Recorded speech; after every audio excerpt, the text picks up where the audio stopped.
Olha só, gente. Vamos falar de câncer, então. O que é um câncer, né? Na verdade, a gente pode dizer que um tumor, tá? É um grupo de células que para de fazer a sua função e fica só se dividindo. Então, uma célula que para, tá, de fazer a intérfase, né? Onde está fazendo a função, se preparando para a próxima divisão e tal, e começa a só se dividir, fica só se dividindo, sem ter intérfase, tá? Isso é um tumor. Mas existe uma diferença de tumor para câncer. Na verdade, é assim, todo câncer é um tumor, mas nem todo tumor é um câncer, tá? Então, vamos entender essa diferença. Olha só, os tumores podem ser benignos, tá? Tumores benignos não são câncer. Isso aqui é só porque a aula é sobre câncer, né, gente? Então, tumor benigno não é câncer, tá? São tumores que raramente põem a vida em risco, tá?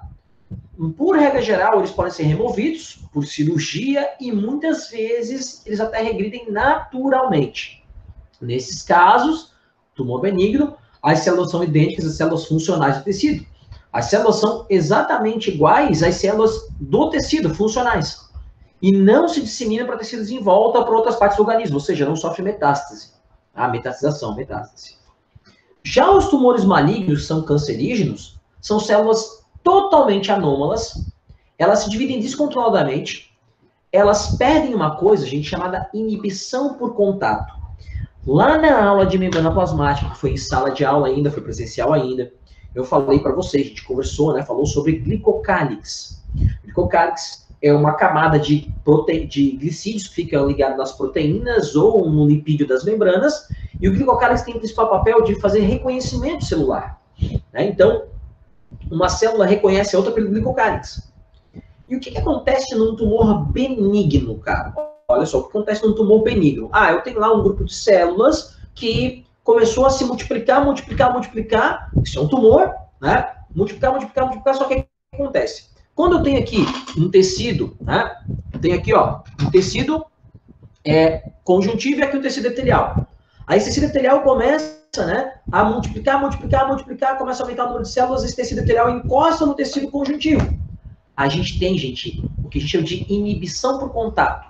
O contato do glicocálix da célula conjuntiva com a célula epitelial avisa a célula epitelial tumoral que, pô, peraí, eu tô invadindo o tecido que não é o meu território, eu tô invadindo uma área que não é minha. Então, o contato do glicocálix de um com o glicocálix do outro faz essas células aqui pararem de se dividir. A gente chama isso de inibição por contato e esse reconhecimento é feito pelo glicocálix. Tá?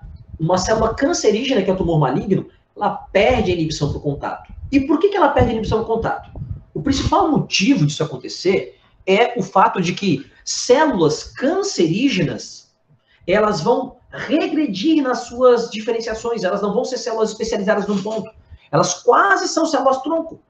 Só que elas são células tronco que ficam se dividindo e não fazendo função, né? Não se diferenciando em alguma coisa. Então, elas são células que perdem a sua função, a sua especialização em uma função, né? Então, elas são células totalmente anômalas, se dividem descontroladamente, né? E começa a invadir e atrapalhar tecidos ao redor. Isso é um tumor. Isso é um tumor maligno, perdão. Isso é um câncer, tá? As células cancerógenas ou cancerígenas, tanto faz, podem passar para a corrente sanguínea ou linfática. E aí invadir outras partes do corpo, e isso é a metástase, que é uma parada bem complicada, né? Essas células invadem outras partes do corpo, dos tecidos.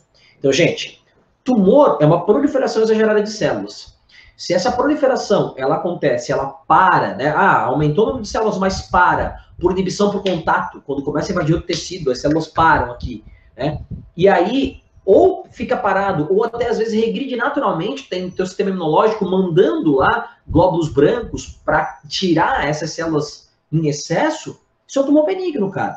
Tá? Às vezes ele estaciona, às vezes ele regride naturalmente. Agora, se ele não dá bola para esse contato com outro glicocálix que continua invadindo, isso é um tumor maligno, isso é um câncer. Tá? Por que lá em cima é um tumor benigno? Eu botei que raramente põe a vida em risco. Cara, se tu tiver uma cagada, se tu for muito cagado, muito azarado, tu tem um tumor benigno numa região do encéfalo que pressiona lá uma área vital. Daí tá botando em risco, mas a chance de tumor benigno botar a vida em risco é muito pequena. Tá? Tem que ser uma parada tem que ser muito azarado mesmo. tá bom? Então, só primeiro ponto. Tumor é uma coisa, câncer é outra. Câncer é tumor maligno, tumores benignos não são cancerígenos, não são cancerosos, tá? Então, todo câncer é um tumor, mas nem todo tumor é um câncer, né? Tem vários tumores benignos. O fumble, ele tá deitado aí, não vou mexer com ele. Ele tem um tumor benigno. Peraí. Ele tem um tumor benigno, o fumble, na testa, assim, na cabecinha dele, e ele teve já na pata que ele tirou. Eu levei numa cirurgia para tirar. Só que eu parei de tirar porque ele come os pontos depois. Ele fica comendo os pontos. Então, aí eu não. Agora deixo surge esse tumorzinho. Por que são esses tumores? Vírus, cara. O fumble pegou um HPV. Só que o HPV de cachorro não é via sexual. É contato com a grama mesmo. É um outro tipo de HPV. Então, é um HPV que causa tumores benignos na pele. Tá? Galera. Imagina o seguinte, fazer uma analogia bem simples de câncer, mas acho que é bem legal de entender. Você pensa numa sala de aula, vamos pensar na nossa sala lá do biológico e do raciocínio. Tem uma sala, ela tem 25 lugares, né? Então, ela está preparada para receber 25 alunos fazendo a função do aluno, que é estudar, né? Prestar atenção na aula ali, fazer os exercícios e tal. Aí, gente, imagina que começa um aluno ali a se multiplicar. De 1 ele vira 2, de 2 ele vira 4, daí ele vira 8, 16, 32, 64, 128, 256. Aí você pensa que num lugar que era para ter 25 alunos, tem lá 512, por exemplo. Tá? E esses 500 e poucos que estão a mais, não são alunos funcionais. São alunos que estão só se multiplicando, ocupando espaço, gastando energia, mas não estão fazendo a função deles. Então, além de eles não estarem fazendo a função deles, por uma superpopulação de alunos na sala, vai estar atrapalhando a função de vocês que estão lá para estudar. Então, encara um câncer mais ou menos assim. Você tem uma região, um órgão lá, uma região do teu corpo, um órgão, uma estrutura corporal, que é para ter uma quantidade de X de células num espaço, e essas células começam a se multiplicar, daqui a pouco você tem 50, 100, 200, 500, 1000 vezes mais células do que era para ter. E essas células não estão funcionando, estão só se dividindo, porque lembra, as células cancerígenas, elas regridem ali na questão de diferenciação, elas perdem especialização, elas não executam mais a função delas, e ainda estão ocupando espaço e atrapalhando as células saudáveis, tá? Então, basicamente, isso é um câncer, beleza? Então, tá. Galera, origem do câncer e sua ocorrência. Atenção, eu já falei isso aqui várias vezes, mas eu vou reforçar, porque, cara, a gente erra muito nisso ainda, até porque os termos são confusos, e a gente popularmente usa um termo que, na prática biológica, ele não está totalmente correto. Vocês já vão entender. A frase que eu vou dizer é o seguinte, ó. Todo câncer é genético. 100% dos casos de câncer são genéticos. Mas nem todo câncer é hereditário. A gente tem a mania de trabalhar os termos genético e hereditário como sinônimos, mas eles não são sinônimos. Eles não são sinônimos necessariamente. Uma coisa genética é uma coisa relativa a um gene. Um gene é uma molécula de DNA, um pedaço de uma molécula de DNA, né? Eu tenho lá uma molécula de DNA que é um cromossomo, e aí eu tenho pedaços desses cromossomos que são genes. E cada gene determina uma função lá no organismo. Então, pessoal, todo câncer é genético, porque todo câncer é uma falha em um gene. Eu tenho genes que precisam controlar um momento de intérfase ou de divisão da célula. Tem uma falha ali. É uma célula que para de fazer a função e fica só se dividindo. Tá? Então, todo câncer é genético. Mas nem todo câncer é hereditário. Pessoal, eu posso ter um câncer, uma falha genética, que só aconteceu em mim, que nunca aconteceu em outro indivíduo da minha família. É genético, mas não é hereditário. Eu posso ter exposto a uma radiação, eu posso ter exposto a uma substância química que altera ali material genético, um vírus pode alterar material genético, ou posso ser só azarado mesmo. Aconteceu uma mutação na hora de replicar o meu DNA e eu sou azarado. Aconteceu. Né? Então, cara, eu tenho, né, uma diferença muito grande entre os termos genético e hereditário. Então, presta atenção. Todo câncer é genético, 100%, porque é sempre uma falha em um gene, cara, ou às vezes em mais de um gene, que tem que comandar esse momento de função e de divisão da célula. Então, todo câncer é genético, mas nem todo câncer é hereditário, beleza? Tá? E até hoje eu vou falar que a gente supervaloriza essa questão da hereditariedade do câncer. A gente vai falar mais sobre isso, tá? Então vamos lá. Todo câncer é decorrente de mutação gênica. É uma alteração, uma mutação gênica, é um gene deletério. Então, uma doença genética, sempre, mas nem sempre é hereditária. Causas externas podem levar a mutações. Pessoal, questões ambientais, tu se expor à radiação, né? Tu morar num local com muitos agentes poluentes, né? Tu consumir ali um alimento com muito agrotóxico, né? Tu pegar muito sol, que é radiação também, radiação ultravioleta e tal, né? Então, tudo isso é fator ambiental que pode levar a uma mutação e pode, portanto, levar a um câncer. E fator comportamental, gente, quando eu falo comportamental, eu tô pensando em comportamento individual e comportamento social, como sociedade. Então, assim, o uso de drogas como álcool em excesso, como tabaco, né, cigarro, como outras drogas, maconha, cocaína, sei lá, todos esses são agentes que podem levar a mutações. Tá? No cigarro mesmo tem uma pá de substância que é cancerígena, mutagênica ali, né? O alcatrão é uma delas, né?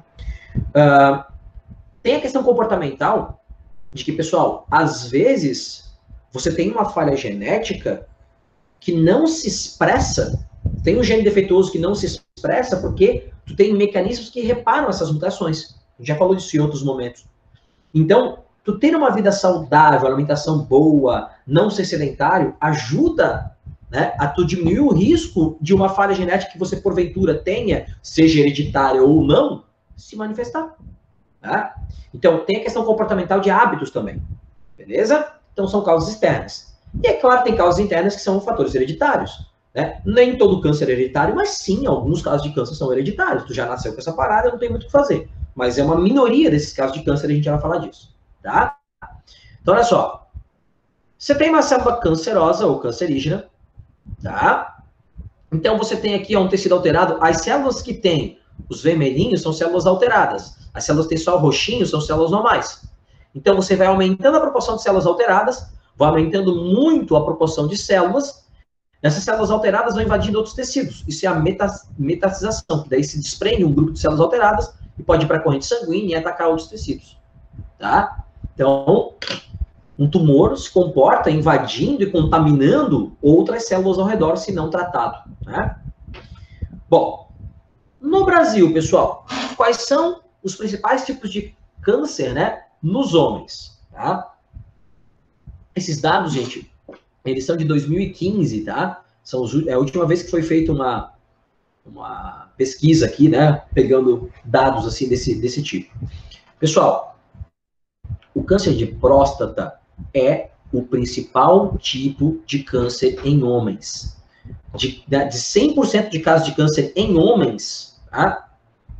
30% é câncer de próstata. O câncer de próstata, ele tem uma questão hereditária mais prevalente, assim, a hereditariedade dele, não dá para você precisar, assim, ó, de cada, né, 100 casos de câncer de próstata em homem, 20 tem, né, questão com hereditariedade. Então, não dá para dar um dado preciso nessa relação, porque, gente, quase nada na gente é só genética ou só ambiente. Geralmente é uma fusão das coisas, né? Então, tem a ver, o cara às vezes o cara pode ter um fator, né, um gene defeituoso para causar câncer de próstata, mas ele tem uma vida muito regrada e esse gene nunca se manifesta, ou ele pode não ter um gene defeituoso, mas por questão de hábitos dele, né?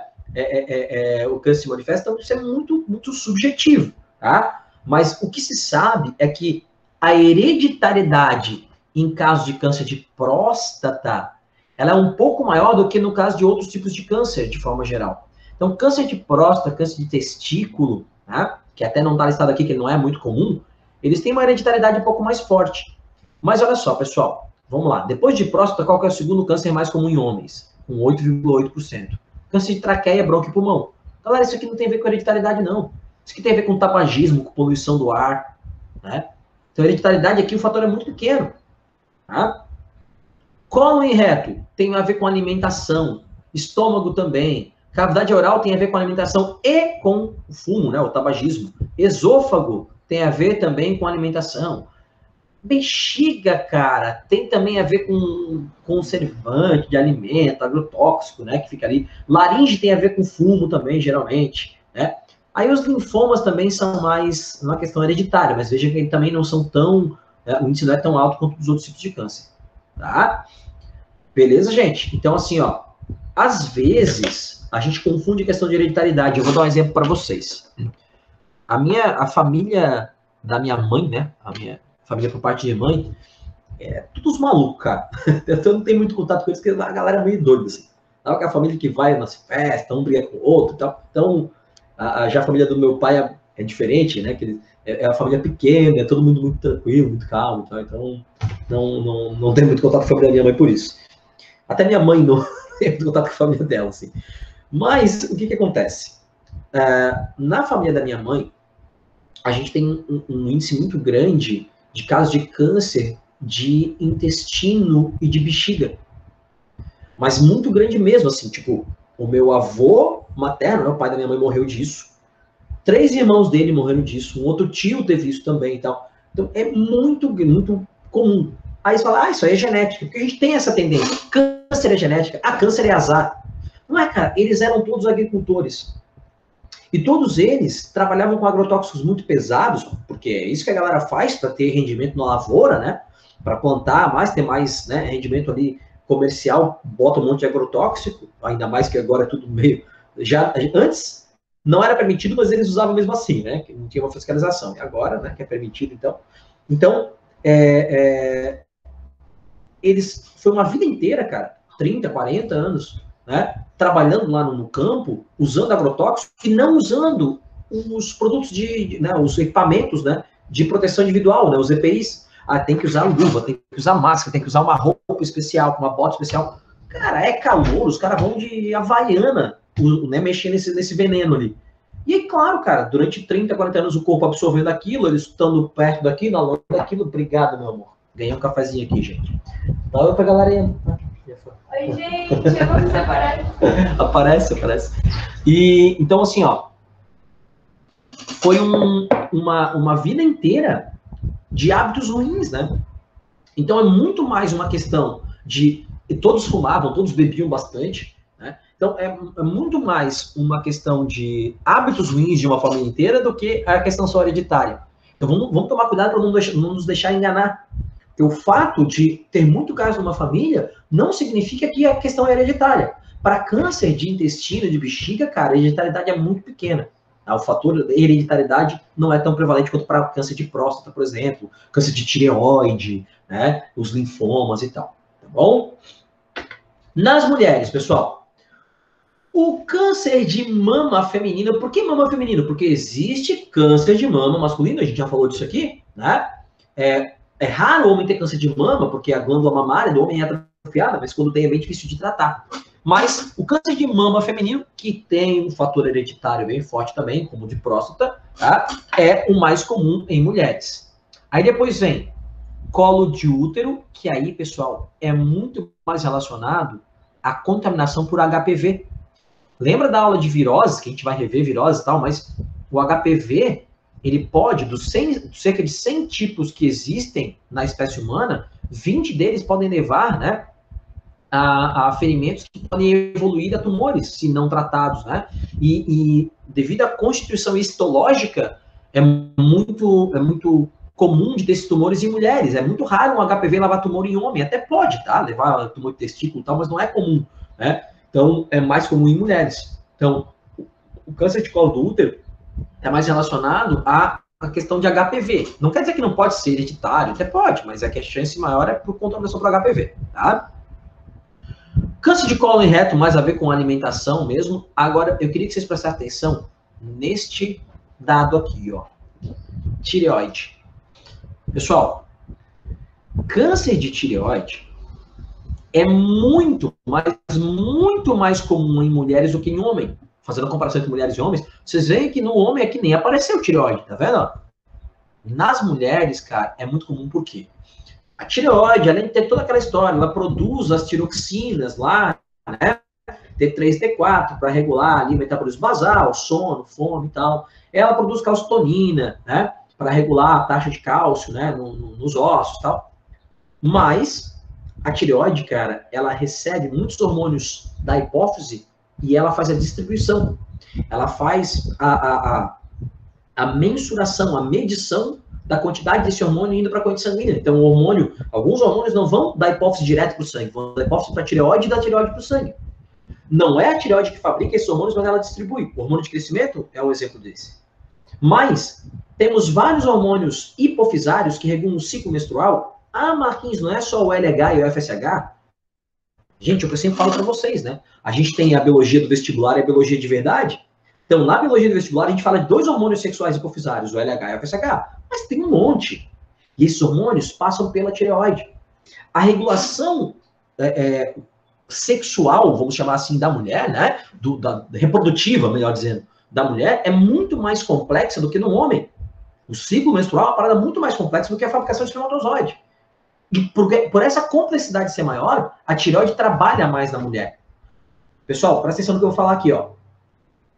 Tecidos com maior atividade metabólica, tá? Tecidos, nem é assim maior atividade metabólica, mas tecidos com maior ciclos de divisão celulares, com mais mitose, que faz mitose, renovam mais constantemente, que é o caso da tireoide, eles têm uma chance maior de dar problema, né? De acontecer uma falha. Porque a falha está exatamente nessa questão de intérfase ou divisão. Então, células que se dividem com mais frequência têm maior chance, né, de ter problema. Por isso que tecido epitelial, de glândula, de epiderme, são os que mais têm caso de câncer.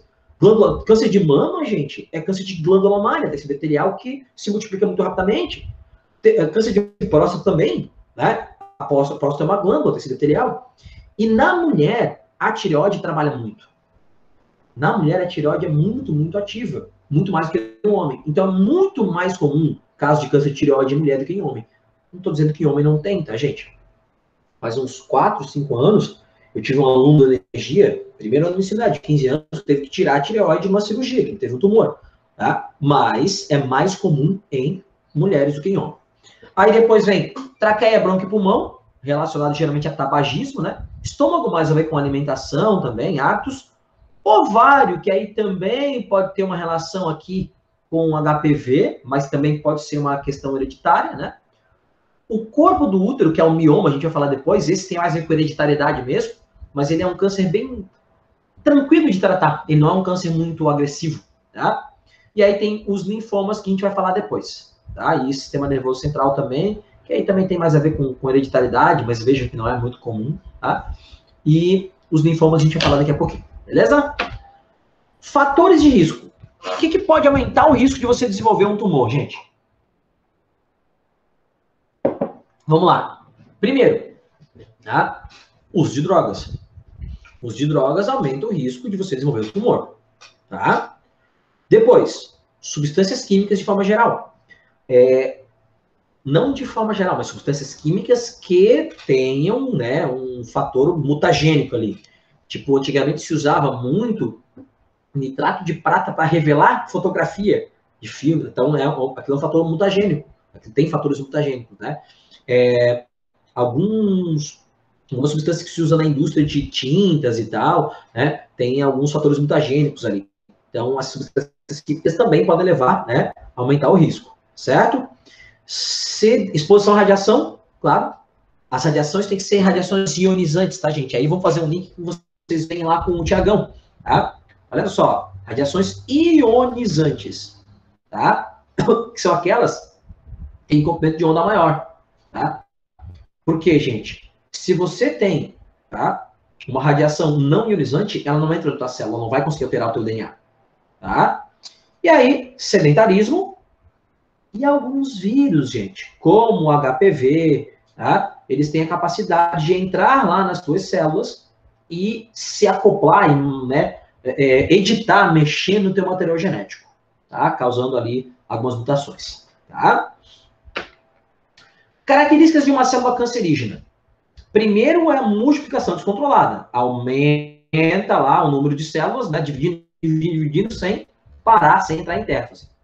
Depois, perda da inibição por contato. Então, quando perde a inibição por contato, mesmo invadindo outro tecido, não para a multiplicação. E terceiro, menor especialização celular. A célula deixa de ser especializada numa parada regride, né, e vira quase uma célula-tronco ali, que não tem mais função, que não executa mais função nenhuma. Tá? Então, multiplicação descontrolada, perda de inibição de contato e menor especialização celular.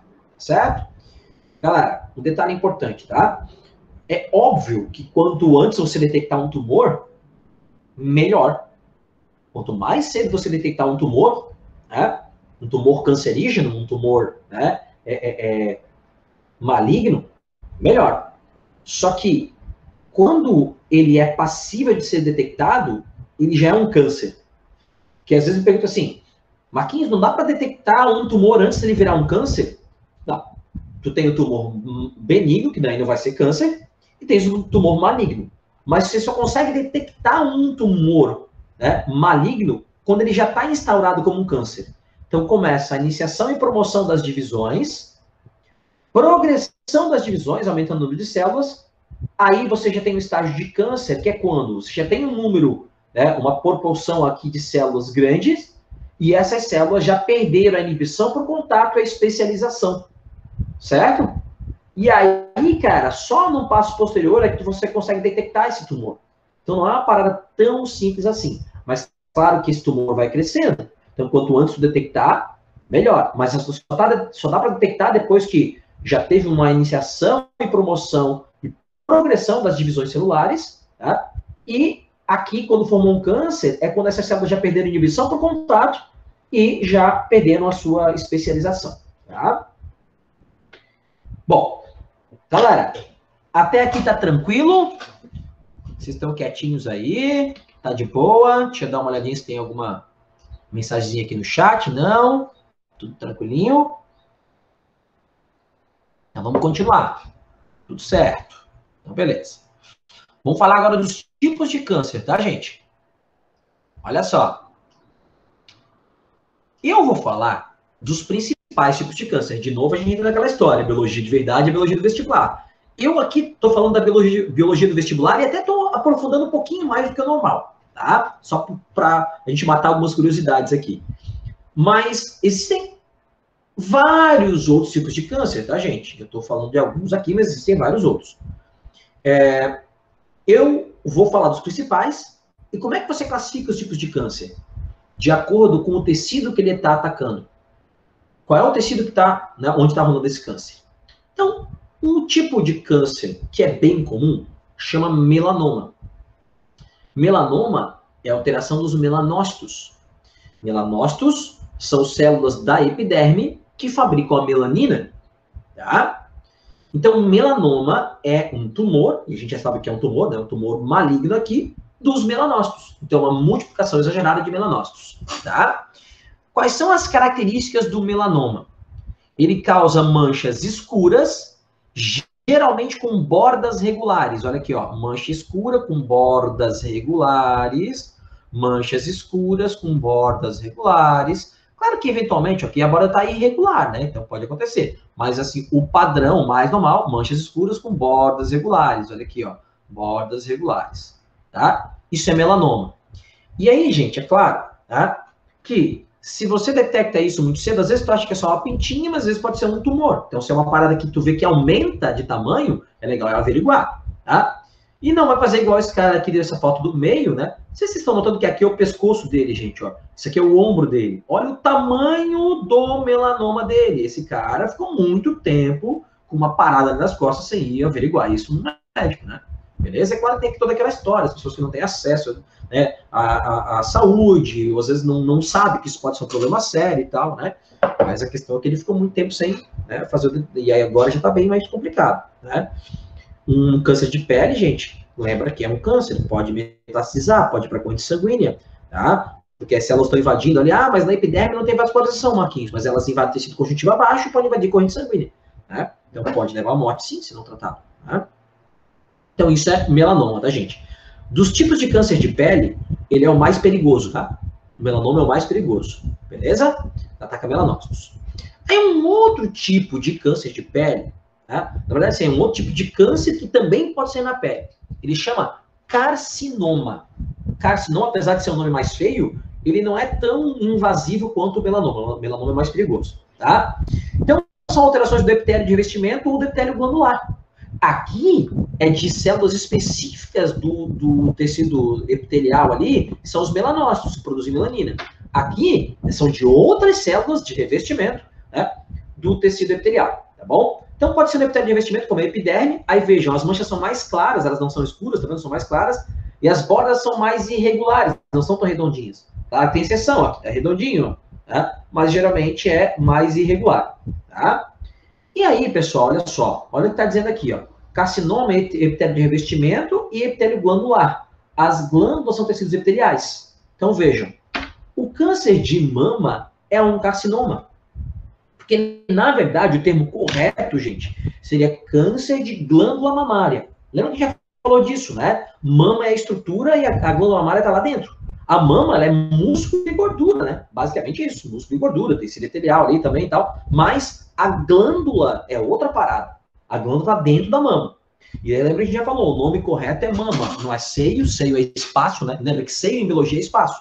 Não é peito, peito é tudo, peito é região do peito, né? Então o termo correto é mama, beleza? Então, o câncer de mama, a gente chama de câncer de mama, mas o termo mais correto seria câncer de glândula mamária. No homem tem também glândula mamária, é atrofiada, é muito raro, dá problema aqui, até porque ela não se multiplica, não se renova, não é funcional, mas quando dá, né, quando tem câncer de mama, no homem é bem complicado de tratar, tá? Aí, gente, ó, aqui tem uma mamografia, tá vendo? Ó, mostrando, aqui, ó, são estruturas normais. Agora, este pontinho aqui embaixo, ó, esta bolinha é uma alteração. Isso aqui é anormal, tá? Gente, daí, nós estamos em novembro já, né? Já passou o outubro rosa, né? Mas não custa a gente falar, né? Dos sintomas que vocês, meninas, devem procurar, né? Para... né, ver se está com algum problema ali e tal. Não quer dizer que se você tem esse sintoma, você tem câncer, gente. Não é isso. Mas aí você deve averiguar, né? Então, essa foto aqui ficou muito famosa. Ela foi feita em conjunto, né, de um oncologista com um fotógrafo, né? Os dois americanos, né? Fizeram essa fotinha aqui. Então, mostrando os sinais que a mulher deve procurar. Primeiro, o endurecimento anormal das mamas. Sulcos, né? Reentrantes aqui nas mamas. Erosões da pele. Certo? Vermelhidão ou ardor na mama, um fluido desconhecido vertendo, né, anormalmente na mama, buraquinhos na mama, certo? Protuberâncias, ok? Uma veia crescente. Gente, tem tumor que é tão agressivo que ele faz o teu corpo criar novos vasos sanguíneos só para alimentá-lo, só para nutrir as células tumorais.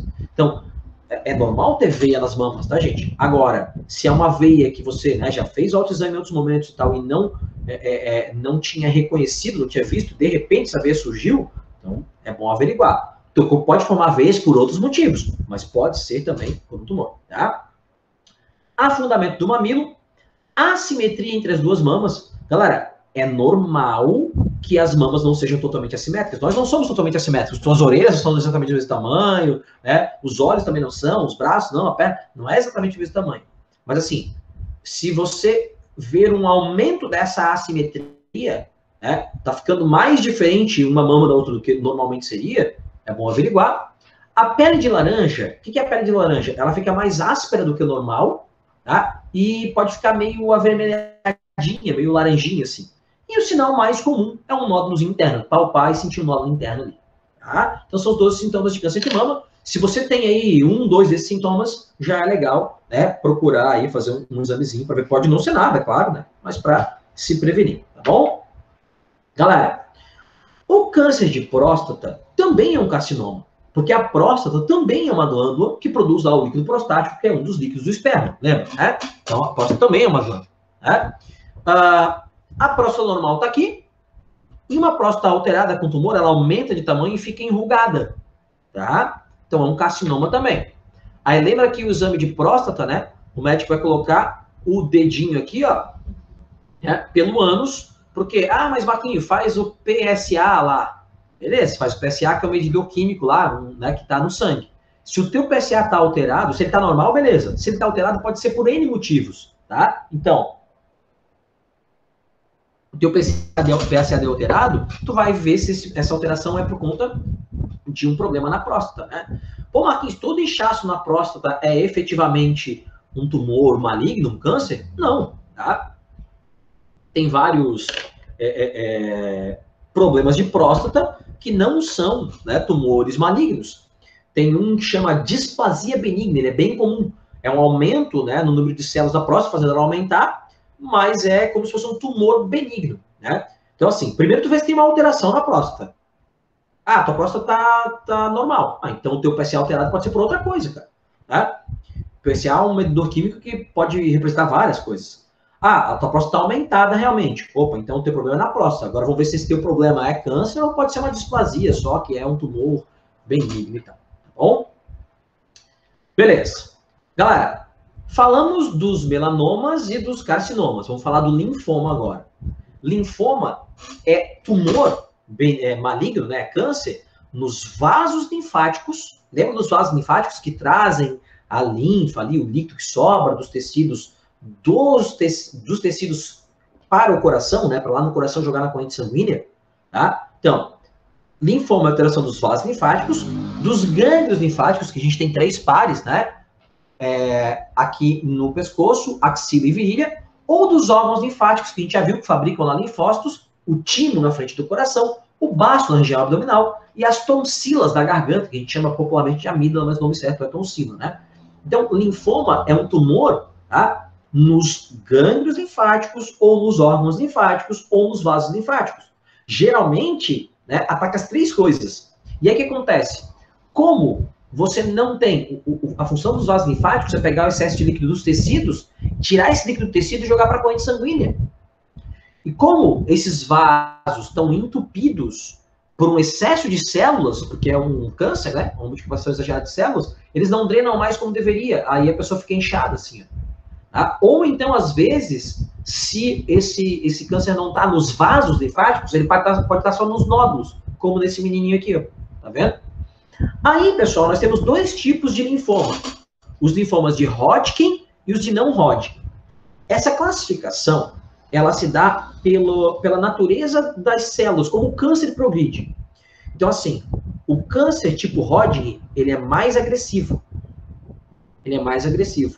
O linfoma de Hodgkin, ele é mais agressivo. O de não Hodgkin, ele é um pouco menos agressivo. Tá? Beleza? Então, a classificação dos linfomas. Hodgkin é mais agressivo, não Hodgkin é um pouco menos agressivo. Tá? Galera, mioma. Lembra que eu falei para vocês que geralmente, tá? Quem sofre, o tecido que sofre de câncer é tecido com células que se multiplicam muito. Lembra da classificação de Bizzozeri que nós vimos, até revimos na aula passada, né, na quinta-feira? Células lábeas se multiplicam muito constantemente, estáveis e permanentes. Tá? Cara, é muito, mas muito raro ter câncer em célula permanente, em tecido muscular estriado, por exemplo. É muito raro. Que são células que não têm ciclo de divisão. Tá? Mas, né, pode acontecer. Muito raro, mas pode acontecer. Onde é que é mais comum, perdão, ter câncer? Células epiteliais, né, células sanguíneas, que se multiplicam com muita, né, facilidade. A gente falou aqui, ó, tecido epitelial, melanoma, tecido epitelial, carcinoma, né, todos eles, né? E, gente, linfoma é célula de defesa, né, os gânglios linfáticos e órgãos linfáticos fabricam células de defesa. Os vasos linfáticos transportam essas células de defesa, aproveitando o líquido que vem dos tecidos para transportar. Então, também se multiplica muito rapidamente. O mioma, ele é um câncer do tecido muscular liso do útero. O tecido muscular liso, diferente do estriado, ele não é permanente, ele é estável, ele se multiplica, mas, cara, ele dura muito tempo, as células duram lá anos. Então, é muito raro ter um mioma. E quando tem, ele não é, apesar de estar bem feio, né? A gente está vendo aqui, ó, miomas no útero de uma mulher, mas ele não é muito, ele não costuma botar a vida em risco. Essa mulher, às vezes, não pode mais engravidar e tal, mas não costuma, né, botar a vida em risco, certo? Causa dor, tá? É bem dolorido aqui essa proliferação de células, né? Vai empurrando aqui, pressionando alguns nervos e tal. Então, é dolorido, mas não costuma causar um risco muito grande à vida. Então, a gente vai ter o mioma subseroso, que está abaixo da serosa que reveste o útero. O mioma pediculado, que pode estar pendurado na parte interna ou na parte externa do útero, tá? Aqui são miomas pediculados, tá vendo? O mioma submucoso, está abaixo da mucosa. A serosa, que reveste externamente, né? A gente tem o útero aqui, então a serosa reveste externamente. O subseroso vai estar aqui. E na mucosa, reveste internamente. Então, o submucoso vai estar abaixo do endométrio, tá? Que é a mucosa do útero. E tem o intramural, que está na parte de cima aqui, ó, do útero. Tá? Esses são os miomas. Para a gente finalizar, que o nosso tempo já está aqui, né, passando, galera, nós vamos falar agora dos tratamentos para câncer. Tá? Tratamento para câncer. Gente, em teoria, seria muito simples tratar um câncer. Porque assim, ó, eu tenho um grupo de células que está fazendo divisão ao invés de se fazer função. Então eu tenho só que parar a divisão dessas células. Qual que é o grande desafio? Para o tratamento de câncer, eu tenho que parar a divisão das células cancerígenas. Mas eu tenho que tomar cuidado para não parar a divisão das outras células. As outras células precisam continuar se renovando. Então eu tenho que tomar muito cuidado para parar a divisão das células cancerígenas e não parar a divisão das células saudáveis. E esse é o grande desafio. Eu alcançar só as células cancerígenas sem parar, sem comprometer a divisão das células saudáveis. Tá? Mas basicamente é isso, usar uma substância química ou uma radiação para impedir a divisão. Tá? Então, quimioterapia usa substâncias químicas que ou destroem as células cancerígenas ou então impede que elas continuem se dividindo. Tá? Nós temos 3 tipos de quimioterapia, 3 tipos básicos. Tá? Neoadjuvante, adjuvante e terapia principal. A terapia principal é o que faz para tentar, né, matar as células cancerígenas ali. Uma neoadjuvante é uma terapia, é uma quimioterapia um pouco mais leve que você faz para preparar o terreno, para tirar algumas células circundantes e tal, antes de atacar o tumor principal. E a adjuvante, cara, é uma proteína que você faz após o tratamento principal, após a terapia principal. Aí você usa quimioterápicos diferentes, né? Que é para assim, pô, a gente fez a terapia principal, a gente, em teoria, tirou esse câncer. Mas vamos usar uma quimioterapia adjuvante para ver se não ficou nenhuma célula perdida ali. Né? É para tentar evitar que tenha uma reincidência. Então, a terapia principal, né, tira o tumor, que aí, às vezes pode ser cirúrgica essa terapia principal, não precisa ser quimioterápica exatamente, né? Mas tem a quimioterápica também. Tem a terapia neoadjuvante que se faz antes da terapia principal, para preparar o terreno ali, e a adjuvante para tentar evitar uma reincidência do câncer. Tá? E aqui eu citei para vocês os principais quimioterápicos usados atualmente. As antraciclinas, os taxanos. Hoje em dia os taxanos são os mais utilizados, eu acho, tá? Aí, o 5-fluoracilo, ciclofosfamida, carboplastina, vinclastina, vincristina. E colchicina eu botei aqui de outra cor, porque a colchicina, cara, ela cai muito em vestibular. Cara, o que a colchicina faz? Ela impede a formação do fuso mitótico.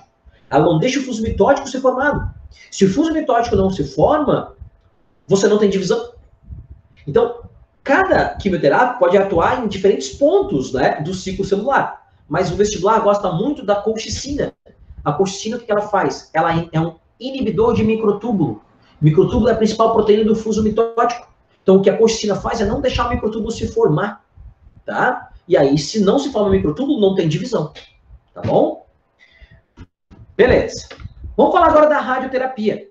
A radioterapia utiliza raios ionizantes sobre moléculas, né? Então, radiação, sobre moléculas de DNA das células cancerígenas inibindo as divisões. Então, você usa a radiação sobre o DNA para impedir que essas células se dividam.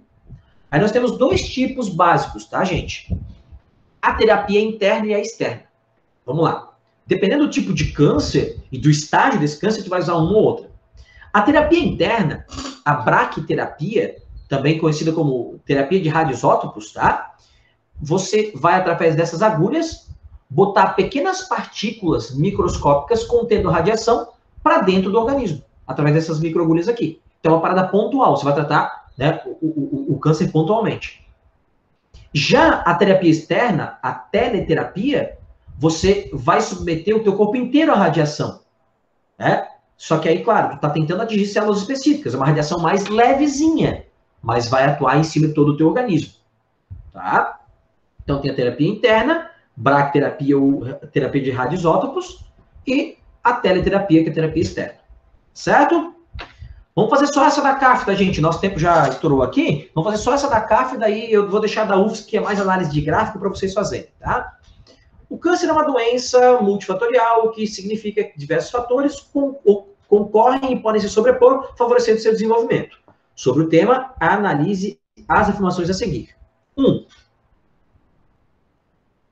Chamamos de câncer uma classe de doenças que tem como característica básica o crescimento desordenado e irregular de células que podem invadir outros tecidos e ou espalhar-se para outras regiões do organismo. A gente chama isso de metástase, verdadeira primeira.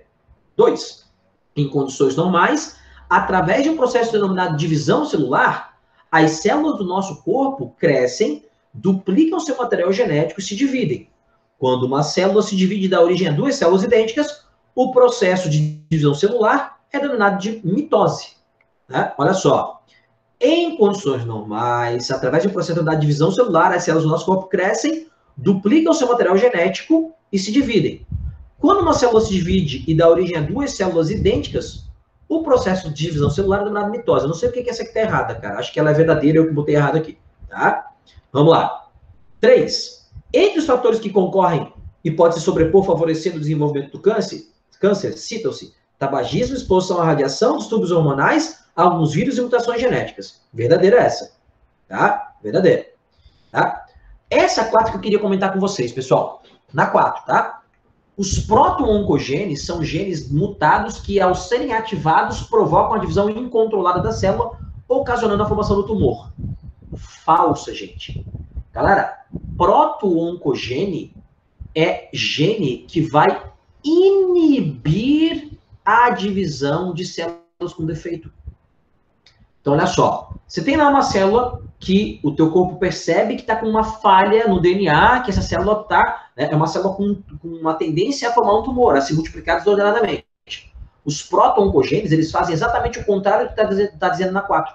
Exatamente o contrário, tá, do que está dizendo na 4. Eles vão impedir a divisão de células, né, com defeito. Às vezes eles não funcionam, a célula com defeito se multiplica e gera um câncer. Mas a gente tem estratégias, os proto-oncogenes, né, que vão tentar impedir essas células de se dividirem. Pessoal, olha só, nós temos 2 tipos de genes que tentam impedir a divisão de células defeituosas e impedir a formação de tumores. Tem os proto-oncogenes e tem um segundo grupo de genes que nós chamamos de genes supressores de tumores. Genes supressores de tumores. Então, num primeiro momento, quem é que tenta atuar lá? O proto-oncogene. Ele percebe que a célula está com defeito e tenta já nem deixar essa célula se dividir. O proto-oncogene não conseguiu evitar a divisão dessas células. Entra em ação os genes supressores de tumores, que eles vão pegar as células tumorais e tentar parar a divisão. Se os dois falham, aí o teu câncer vai se desenvolver. Se não, não. Tá? Galera, 1 e 3 são corretas, tá? Eu acho, pessoal, que aqui foi um erro de digitação minha, tá? Eu acho que aqui, na questão original, está escrito meiose. Depois vocês conferem ali, porque o que está escrito aqui em condições normais, através do processo de divisão celular, as células do nosso corpo crescem, multiplicam... Ah, não! Já achei o erro, desculpa. O processo denominado divisão celular é a mitose. Quando a célula cresce, duplica o material genético, é intérfase, gente, não é divisão. Viagem minha aqui, ó. Tá? Aqui, ó, o processo onde a célula cresce, duplica o material genético, não é divisão, é intérfase. Por isso está errado. Tá? A divisão é depois. Beleza? Então, só 1 e 3 corretas mesmo. Fechou? Essa outra da UFSC aqui vocês fazem sozinhos, então, porque ela tá gabaritadinha para vocês, ela é mais análise de gráfico, tá? E algumas informações interessantes.